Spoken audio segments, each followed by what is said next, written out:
we are going to be discussing what is a fixed indexed annuity. So starting from the top, we need to understand what is an annuity. And an annuity is a contract between the annuitant, the contract holder and owner, and an insurance company. So let's talk about the two primary uses of fixed indexed annuities. The first one is income. That means we're going to be putting cash into the annuity and one day flipping a switch and turning on a lifetime income stream of some sort. One of the primary ways that we utilize fixed indexed annuities is for what we call protected growth. So we're seeking potential growth of our cash inside of the annuity. However, we want to maintain principal protection. One way to think about a fixed indexed annuity is really to picture a box. Inside of this box, there's going to be investment options that are available to you. We're going to have access to specific indexes, and our rate of return will be based on the performance of those indexes. The way they calculate your rate of return on those indexes is by something called the crediting rate.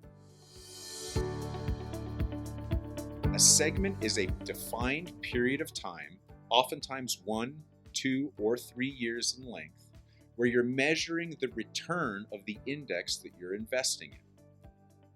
The lock-in is the amount or the accumulated amount of the annuity that's going to be preserved or locked in at the end of a segment. The contract length is the full duration of the annuity. Typically, they range from anywhere from 3 to 10 years and anywhere in between. For example, you could have a 7-year contract with 7 one-year segments. Participation rate is the percentage of the index return that you're going to get.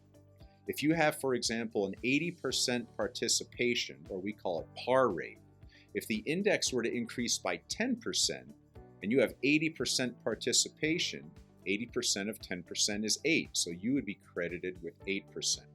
The spread is another important term, and it starts to sound pretty complex when we start talking about terms you might not have heard before, but think about the spread as a hurdle. It's a percentage that you have to get past, and then you're going to have rate of return on everything in excess of that spread. So in this example, we have a 2% spread. If the index were to get a 10% rate of return, you would get an 8% rate of return because in this case, you've got the return over the spread. A cap is the maximum amount of return you can get inside of an index over a segment. So let's take an example of an index with an 8% cap. If the index itself achieved 9%, you would get 8% because that's the highest level you can get. Likewise, if the index got 8, you would get 8. Let's go through an example of a fixed indexed annuity and how the interest rate is credited using a 9-year contract with 3 3-year segments. So first, you can see we've invested $100,000. In the first 3-year segment, we see that the index we're invested in goes up, it goes down, and it ends a little bit higher. So let's say over that 3-year period, the index ended up 12% higher, but you had a 75% participation rate in that gain. In that case, you're going to receive a 9% rate of return. That 9% on top of $100,000 brings your principal value to $109,000. And because it's the end of the first segment, that is now locked in and it's your new low water mark for your principal in that annuity. Now in the second 3-year segment, we see that the index is moving up and down, but at the end of the 3rd year of the second segment, let's assume that there was a minus 5% rate of return on that index. Well, since fixed indexed annuities have a 0% guaranteed rate of return on the lowest end, you're going to exhibit no loss on the principal value. And so therefore, your principal value of 109 is preserved. And then going forward into segment 3, you're going to invest in an index and you'll have some level of participation.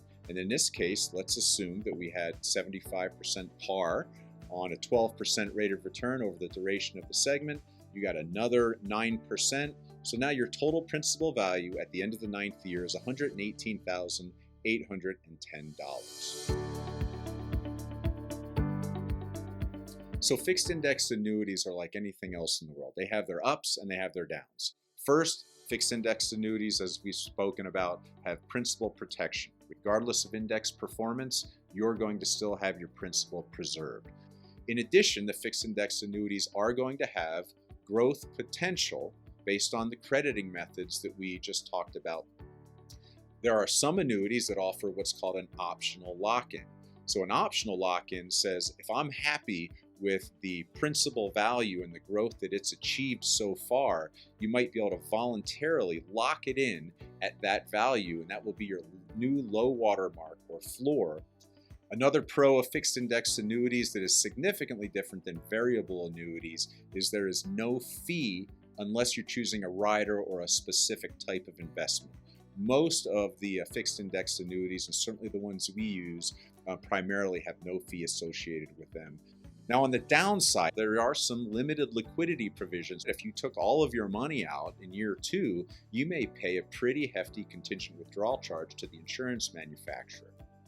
The contingent withdrawal schedule usually starts off with a higher charge earlier in the contract and a smaller charge later in the contract. In addition, you don't get dividends and interest. You're not actually investing inside of the underlying holdings, and therefore you do not get dividends and interest. And finally, there is potential for opportunity costs. And what we mean by that is fixed indexed annuities are typically not going to have the same type of positive rate of return during an up market as a straightforward investment into a stock index, for example, where you get dividends and interest and that rate of return. However, we can't predict the future and we don't know what those indexes are going to do. So for a portion of assets, we many times would recommend that a portion be protected from potential market loss. If what you've heard today has prompted you to want to learn more about retirement planning concepts or more about your personal situation, click on the calendar link to schedule time on my personal calendar where we can talk about how you can receive your customized tax preparedness and retirement report. To watch other webinars, go to bowmanfinancialstrategies.com and learn about topics like Social Security maximization, Roth conversions, and tax-efficient distribution strategies in retirement.